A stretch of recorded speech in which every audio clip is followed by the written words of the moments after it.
ఏ ఎన్నిక జరగకుండానే నామినేషన్ వేసిన హరీష్ రావు గారు ఎట్లా పిఎస్ నుంచి బయటకు పోయిండు, నామినేషన్ వేసిండో లేదో తెలియని గాంధీ గారు పిఎస్సి లోపలికి ఎట్లా వచ్చిండు. అసలు ఇది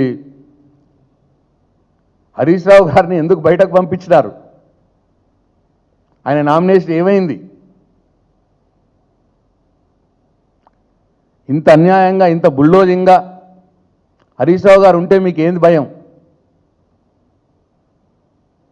పిఎస్సిలో హరీష్ రావు గారు ఉంటే మీకేంటి భయం?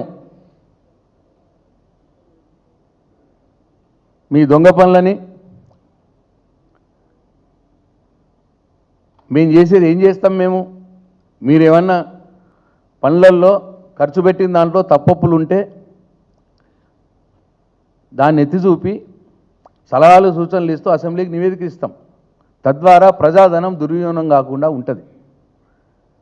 హరీష్ రావు గారు కావచ్చు, నేను కావచ్చు, గంగుల కమలాకర్ కావచ్చు, బీఆర్ఎస్ పార్టీ నుంచి మేము పిఎస్సిలో ఉంటే, ఒకవేళ హరీష్ రావు గారు చైర్మన్గా ఉంటే ఏం చేస్తాం? ప్రజాధనాన్ని దుర్వినియోగం పరచకుండా కాపాడుతాం. మేము చేసేది అదే. దానికి మీకు ఉలికెందుకు? ఎందుకు హరీష్ రావు గారిని అవుట్, ఎందుకు గాంధీ గారిని ఇన్ను?